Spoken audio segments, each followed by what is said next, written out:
அமித்ஷா பாருங்க, அன்னைக்கு பீகாரில் தேர்தல் வெற்றிக்கு அப்புறம் போகிறாரு, சீதா மாதாவுக்கு கோயில் கட்ட போகிறேன்றாரு. ஏண்டா கோயிலை கட்டிக்கிட்டே இருந்தால் அரசாங்க வேலையாக?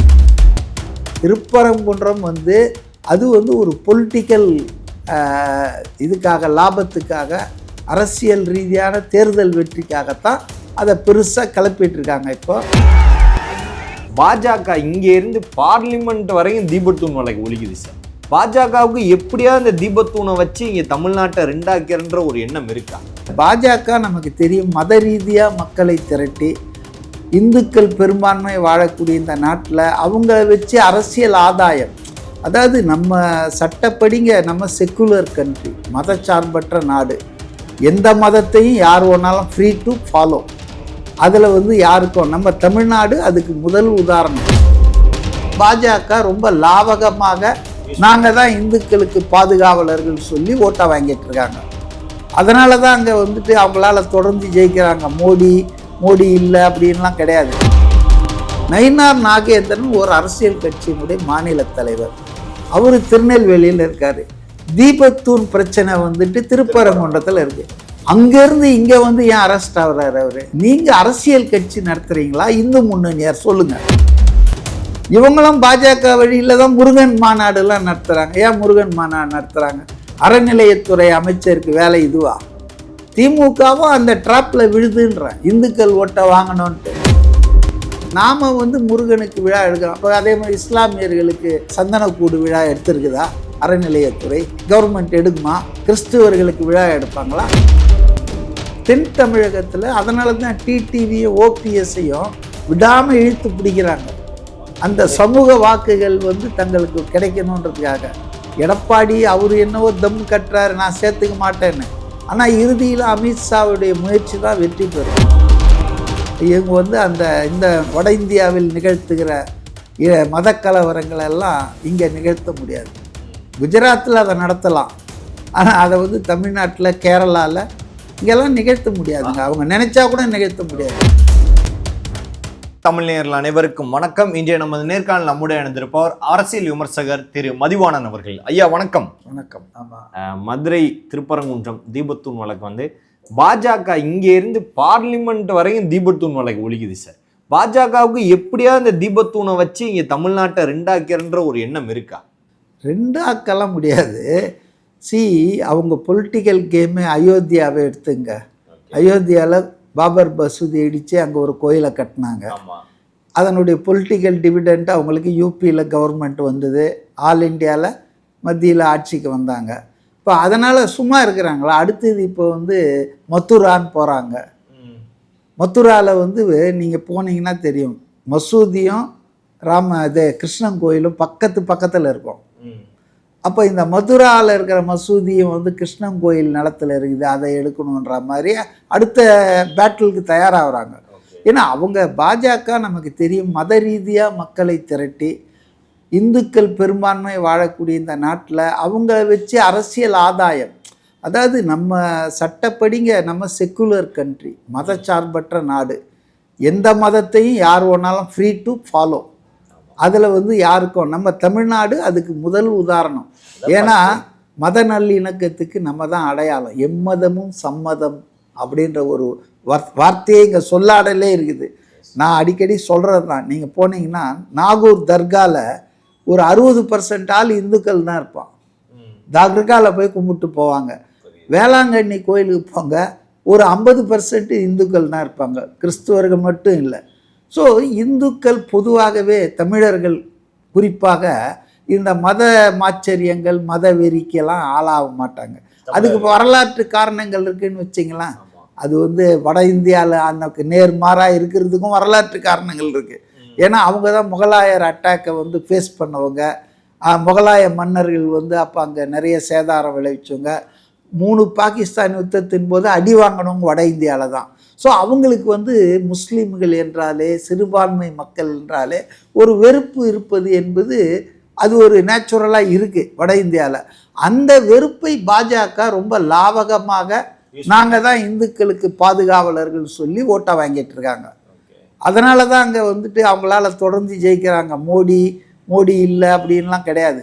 இப்போ மோடி வந்து 400 சீட்டு ஜெயிப்போன்னு சொன்னார் 2024. மீடியாவும் அதை தான் சொன்னாங்க. ஆனால் என்ன நடந்தது? நீங்கள் சொன்ன மாதிரி அயோத்தியிலே தோத்தாங்க. எந்த அயோத்தி ராமரை வச்சு முதலீடு பண்ணி பொலிட்டிக்கல் டிவிடெண்ட் எடுக்கலான்னு நினச்சாரோ இவரே போய் கும்பாபிஷேகம்லாம் பண்ணார். 2 வருஷம் கழித்து தான் இப்போ தான் முழுமையாக கட்டிடப் பணிகள்லாம் நிறைவடைஞ்சிருக்கு. அதையும் மோடி போய் RSS பகவத்தெல்லாம் போடாங்க. அப்போ 2 வருஷத்துக்கு முன்னால் ஏன் திறந்தீங்க? ஏன்னா எலெக்ஷன் வரப்போகுது. ஸோ தேர்தல் ஆதாயத்துக்காக இந்து மதத்தை, இந்து மக்களின் உணர்வுகளை, மத நம்பிக்கையை பயன்படுத்துகிற அடாத செயலை RSS, ஜனசங்கம், இப்போ பிஜேபின்ற பேரில் இருக்குது. அதுக்கு ஒரு 7-8 இருக்குது இந்து முன்னணின்னுவாங்க. நான் என்ன கேட்குறேன்னா, இந்த பிரச்சனை இருக்கட்டும்ங்க, அது கோர்ட்டுக்கு போகுது அல்லது அது நீதிமன்றத்து. நான் என்ன கேட்குறேன்னா, நயினார் நாகேந்திரன் ஒரு அரசியல் கட்சியினுடைய மாநில தலைவர். அவர் திருநெல்வேலியில் இருக்கார். தீபத்தூன் பிரச்சனை வந்துட்டு திருப்பரங்குன்றத்தில் இருக்குது. அங்கேருந்து இங்கே வந்து ஏன் அரெஸ்ட் ஆகுறாரு அவர்? ஏன்னா இந்துக்களுக்காக உரிமை கூறலாம். இல்லை, நீங்கள் அரசியல் கட்சி நடத்துகிறீங்களா? இந்து முன்னணியார் சொல்லுங்கள். At a time you can be Hindu Munnani RSSன்னு சொல்லிட்டு இந்து மக்கள் திரட்டுறோன்னா அப்போ நீங்கள் அரசியல் கட்சி ஆஸ் பர் த கான்ஸ்டியூஷன் எல்லா மக்களுக்கானது, எல்லா இந்தியர்களுக்காக தான் நீங்கள் பாடுபடணும். இப்போ அமைச்சராக ஆகுறாங்க, பிரதமர் ஆகுறாங்க, இன்னும் உறுதிமொழி இந்திய நாட்டில் இருக்கும் இந்துக்களுக்கு நான் சேவை செய்வேன் நான் சொல்கிறாங்க. அப்போது they are acting against our constitution. Secularism என்பது நம்ம அரசியல் அமைப்பு சட்டத்தில் இருக்குது. இப்போ ராஜா காரைக்குடியிலேருந்து ஏன் திருப்பரங்குன்றத்துக்கு வந்து அரெஸ்ட் ஆகிறாரு? இது இவங்களுடைய கேம் பிளானுங்க. அதாவது தமிழ்நாடு வந்து ஒரு மதச்சார்பற்ற ஒரு மாநிலமாக, ஒரு கலங்கரை விளக்கமாக இருக்குது. அப்போ அங்கே வந்து மதவாதத்தை ஏன் கொஞ்ச நாளைக்கு முன்னால் முருகன் இப்போ அமைச்சராக இருக்கார், அவர் மாநில தலைவராக பாஜக வந்து முருகனுக்கு வேல் எடுக்கிறேன்னு வேல் விழா ஒன்று நடத்தி சுற்றினாங்களே. இப்போ தமிழ்நாடு அரசாங்கமும் லேஸ்பட்டதுன்னு நான் சொல்ல விரும்பலை. இவங்களும் பாஜக வழியில் தான் முருகன் மாநாடுலாம் நடத்துகிறாங்க. ஏன் முருகன் மாநாடு நடத்துகிறாங்க? அறநிலையத்துறை அமைச்சருக்கு வேலை இதுவா? திமுகவும் அந்த ட்ராப்பில் விழுதுன்றான், இந்துக்கள் ஓட்டை வாங்கணுன்ட்டு. அதாவது கருணாநிதி இருந்த திமுக இப்போ இல்லை. இப்போ துர்கா ஸ்டாலின் அவர்கள் என்னெல்லாம் வழிபாடு பண்ணுறாங்க, ஒட்டகம், யானை, புலி எல்லாத்தையும் நம்ம பார்க்குறோம். நான் மத நம்பிக்கை கொஸ்டின் பண்ணல, அவங்களுடைய தனி உரிமை. ஆனால் மதம் பற்றிய ஒரு கொள்கை கோட்பாடு திமுகவுக்கு இப்போ மாறிடுச்சு. அதனால தான் போன சட்டமன்ற தேர்தலுக்கு முன்னால் முதல்வரே சொல்கிறார், திமுகவில் 80% இந்துக்கள் இருக்காங்க அப்படின்னு சொன்னார். ஏன் சொல்கிறாரு? ஏன்னா திமுகவை இந்து வெறி கட்சி, இந்துக்களுக்கு எதிரான கட்சின்னு அர்த்தம் சொல்கிறான். அவன் சொல்லிட்டு போகிறான். அப்போது நாம் வந்து முருகனுக்கு விழா எடுக்கிறோம். அப்போ அதே மாதிரி இஸ்லாமியர்களுக்கு சந்தனக்கூடு விழா எடுத்திருக்குதா அறநிலையத்துறை? கவர்மெண்ட் எடுக்குமா? கிறிஸ்துவர்களுக்கு விழா எடுப்பாங்களா? அது அவங்கவுங்க பண்ணிக்கோங்க. அரசுக்கு எந்த மதமும் கிடையாதுங்க. அரசு மதமற்றது. மக்கள் மட்டும்தான் அவங்க கணக்கு தெரியும். மக்கள் தான் மதமற்றது தான் அரசாங்கம். அதுதான் நேரு காலத்துலேருந்து இதுவரையில் இருந்து. ஆனால் இப்போ மோடி வந்த பிறகு இப்போ அமித்ஷா பாருங்க, அன்னைக்கு பீகாரில் தேர்தல் வெற்றிக்கு அப்புறம் போகிறாரு. என்ன பேசுவார்? ஏதோ பெரிய திட்டங்கள்லாம் சொல்லுவார், மெட்ரோ கொண்டு வருவோம். நான் அவர் சொல்கிறாரு சீதா மாதாவுக்கு கோயில் கட்ட போகிறேன்றாரு.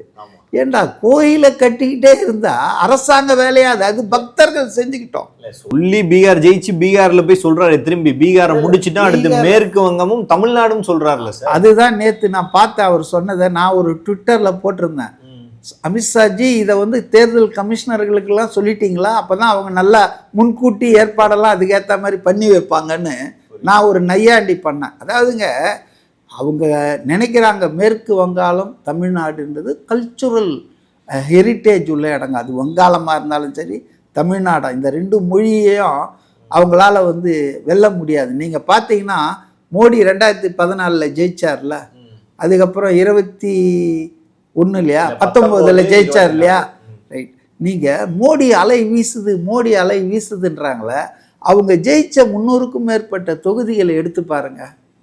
அதாவது இந்தி பேசும் மொழி பேசும் மாநிலங்களில் தான் ஜெயிச்சிருப்பாங்க. குறிப்பாக இந்த கவு பெல்ட்டுன்றாங்கல்ல, இந்த பக்கம் குஜராத்லேருந்து இந்த பக்கம் பீகார், அந்த அந்த அந்த கங்கை சமவெளி பசர், அங்கே தான் வந்து பசுவை மாதான்னு சொல்லி கும்பிடுறது, கோமாதா. அப்போ ஒரிசால ஜெயிக்கல. அதான் மாநில மொழி எங்கெங்கே அழிக்கப்பட்டிருக்கோ அங்கெல்லாம் பிஜேபி ஜெயிச்சிருக்கு சார். பஞ்சாபில் ஜெயிக்கல. இன்றைக்கும் பஞ்சாபில் வந்து பாஜக ஜெயிக்க முடியாது. ஏன்னா பஞ்சாபி, காஷ்மீரி, பெங்காலி, ஒடியா, மலையாளம், தமிழ், இதில் கர்நாடகா தான் கொஞ்சம் கரணம். ஒரு வாட்டி கர்நாடகாவில் பாஜக கொஞ்சம் ஜெயிச்சு, இந்த வாட்டி பரவாயில்ல, அங்கே மட்டும்தான் கொஞ்சம் இதாச்சு. மற்றபடி மொழிவாரி மாநிலங்கள் அந்தந்த தாய்மொழி இருக்கிற இடத்துல ஜெயிக்கவே இல்லையா பாஜக. மோடி அலையா இங்கெல்லாம் அப்படியே நின்று போச்சு. ஏன் மோடியா இந்த லேடியான்லாம் ஜெயலலிதா கேட்டாங்களா? மோடி ஜெயிச்சாரா?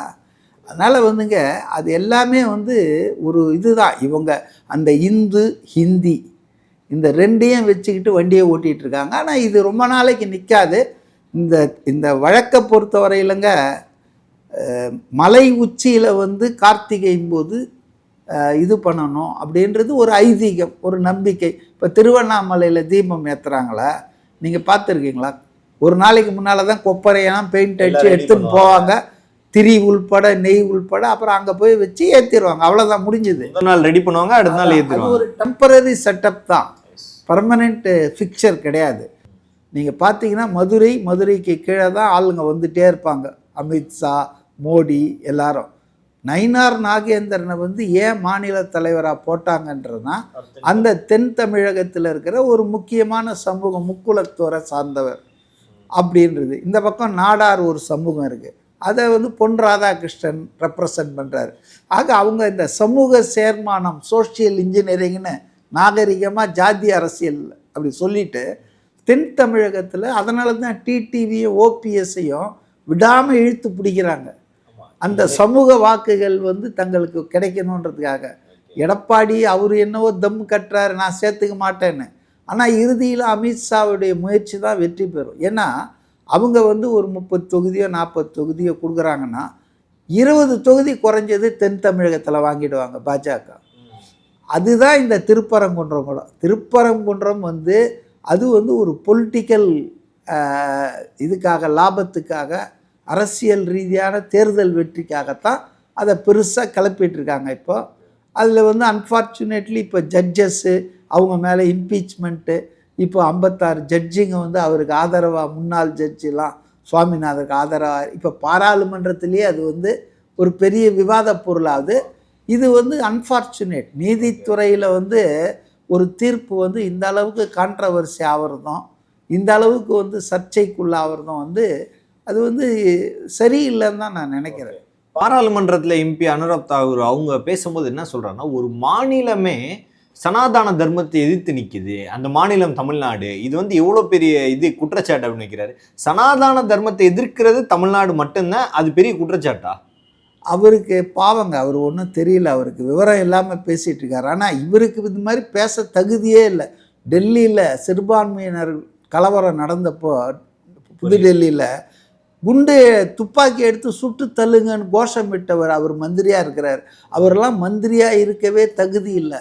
ஏன்னா இந்திய மக்களின் பாதுகாப்பை உறுதி செய்ய வேண்டிய அரசியல் சாசனப்படி உறுதிமொழி எடுத்துள்ள ஒருத்தர் ஒரு முஸ்லீம்களை துப்பாக்கி வச்சு சொல்லு கோலி மாரோன்லாம் பேசினவர், பொதுவெளியில் கத்தனவர். அவர் வந்து ஏதோ சனாதன தர்மத்துக்கு தமிழ்நாடுன்னா இன்க்ளூடிங் அப்போ நாகேந்திரன், எச் ராஜா, அண்ணாமலையெல்லாம் கூட தமிழிசையெல்லாம் சனாதன தர்மத்துக்கு எதிராளிகளா? பாஜக ஆதரவாளர்களையும் சேர்த்துட்டாரா? என்டையர் தமிழ்நாடு அப்படி இல்லை. தமிழ்நாடுக்குன்னு ஒரு பாரம்பரியம் இருக்குங்க, சமூக நீதி, மத நல்லிணக்கம். இது வந்து அது ரொம்ப நாளாகவே இருக்கிறதுங்க. அது ஏதோ இந்த கட்சியால் அந்த கட்சியால், இந்த தலைவரால் அந்த தலைவராலும் நான் அது கூறு போட விரும்பலை. தமிழர்கள் அவங்களுடைய வாழ்வியலே வந்து ஒரு மத நல்லிணக்கம் தான். சனாதன தர்மத்தை கடைபிடிக்காதவர்கள் இல்லை. சனாதன தர்மம்னால என்ன, அதை எனக்கு எக்ஸ்பிளைன் பண்ணுங்க. அதாவது நம்ம நாட்டில் இந்துன்ற ஒரு மதமே கிடையாது. இங்கிலீஷ்காரன் வர்றதுக்கு முன்னால் அது தெரியுமா உங்களுக்கு? சைவம், வைணவம், பௌத்தம், சமணம், இதுதான் மதங்கள். அப்புறம் எங்கேருந்து இந்துன்ற வார்த்தை வந்தது? இந்து என்பது ஒரு மதமே கிடையாது. அதுக்குள்ளே நம்ம ஆராய்ச்சியெல்லாம் போவேனா. நம்ம சைவம் மதம் தாங்க, வைஷ்ணவர்கள் தாங்க. அப்போ இங்கிலீஷ்காரன் வந்த பிறகு ஹிந்துஸ்ன்னு அவன் உருவாக்குறது தான் இது. இந்து பழமையான மதம், அந்த மதம் இந்த மதம் ஒன்றுமே கிடையாது. இது சமீபத்தில் ஆங்கிலேயர்கள் நம்ம மேலே திணிச்ச பல விஷயங்களில் இந்து மதம் ஒன்று. இந்துன்றது என்ன சொல்லுங்கள்? இந்து என்று சொல்லடா தலை நிமிர்ந்து நல்ல ஆர்எஸ்எஸ்காரங்களாம் கோஷம் போடுறாங்க. இந்துன்ற மதமே கிடையாது. சொல்லுங்கள், வரலாற்று ரீதியாக எடுத்து பாருங்கள். அதனால் என்னை பொறுத்த வரைக்கும் வந்து மத நல்லிணக்கம் என்பது தமிழர்கள் ஒவ்வொருத்தருடைய உணர்விலும் ரத்தத்திலையும் இருக்குது. இவங்க வந்து இந்த வட இந்தியாவில் நிகழ்த்துகிற மத கலவரங்களெல்லாம் இங்கே நிகழ்த்த முடியாது. குஜராத்தில் அதை நடத்தலாம், ஆனால் அதை வந்து தமிழ்நாட்டில் கேரளாவில் இங்கெல்லாம் நிகழ்த்த முடியாதுங்க. அவங்க நினைச்சா கூட நிகழ்த்த முடியாது. அது காரணம் இங்கே இருக்க திமுக அதிமுகன்னு சொல்கிறீங்களா? இல்லை கல்ச்சுரலாக நான் தான் ஒரு கட்சி தலைமைலாம் சொல்ல, நான் தான் சொல்கிறேன். எம்மதமும் சம்மதம்ன்றது வந்து எப்போ வந்தது? 47க்கு அப்புறமாவா? அதெல்லாம் பாரதியார்லாம் எந்த அளவுக்கு பாடியிருக்காரு. அதனால் நம்ம தமிழர்கள் வந்து மத நல்லிணக்கத்துக்காக தான் எப்போதும் இருக்கும். இப்போ கேரளா நீங்கள் 1/3 கிறிஸ்டியன்ஸுங்க, 1/3 முஸ்லீம்ஸுங்க, 1/3 வந்து ஹிந்துஸுங்க. ஆனால் அங்கே வந்து ஒரு இனக்கலவரம் கூட வர்றது இல்லையா? அவெல்லாம் மலையாளின்னு ஒரு கூட்டத்தில் அப்படி தான் சேர்றாங்க. மலையாளின்னு சொல்கிறாங்க, இல்லை தாங்கள் எல்லாம் இந்தியர்கள் நினச்சிக்கிறாங்க. ஸோ அவங்க வந்து முஸ்லீம்கள் இந்துக்கள்லாம் ஒரு இனக்கலவரம் மத கலவரம் கேரளாவில் வந்ததே இல்லையா? எல்லாம் இருக்கா, எல்லாரும் ஆசாரமாக இருக்காங்க. ஐயப்பனுக்கு ஏகப்பட்ட பேர் போகிறாங்க இல்லைங்களா? அப்போ முஸ்லீம்கள் வட கேரளம் பூரா முஸ்லீம்கள் தான், கோழிக்கோடு கண்ணூர் அப்படின்னு சொல்லிட்டு. அதனால வந்துங்க தெரியாது. இன்னொரு காரணம் சொல்கிறேன், கம்யூனிசம் இங்கே ஆழ்ந்த சித்தாந்தங்கன்றதுனால தான் அப்படி ஒரு இதே இருக்கு. இல்லை இந்த இசங்களே கிடையாது. பெரியாரிசம் கம்யூனிசம் இதெல்லாம் நம்ம மக்கள் மனசில் இருக்குதுங்க. இது இந்த தலைவரால் இந்த கட்சியால் இந்த இசத்தாலன்றது நான் ஒத்துக்கலைங்க. நம்ம மக்கள் அப்படியே இருக்காங்க, அவங்களுக்கு வந்து இதெல்லாம் கிடையாது. நான் தான் வரலாற்று காரணம் ஏன் வடநாட்டில் வந்து இப்படி ஒரு முஸ்லீம் விரோத மனப்பான்மையில் பெரும்பகுதி மக்கள் இருக்காங்கன்றதுக்கு காரணம் சொன்னேன் இல்லைங்களா? முகலாயர்கள் படையெடுப்பு, அப்புறம் இந்த பாகிஸ்தான் வார், தேசம் பிரிவினை அடைஞ்சது, இதெல்லாம் ஒரு மனசை வந்து காயப்படுத்தியிருக்கு. அதுக்கு மருந்து போட்டு அதை சரி பண்ண வேண்டிய ஆளுங்கட்சி பாஜக அதை நல்லா வச்சு மிளகாத்தூள் வச்சு தேய்ச்சிக்கிட்டே இருக்காங்க தேர்தல் ஆதாயத்துக்காக. மதங்களிடையே அவங்க வந்து பிரிவினை உண்டாக்கிட்டே இருக்காங்க. பிரதமரே என்ன பேசுகிறாரு? ஓப்பனாக பேசுகிறாரு. கெலட்டா பண்ணுறவங்க அவங்க ட்ரெஸ்ஸை பார்த்தா கண்டுபிடிக்கலான்றார.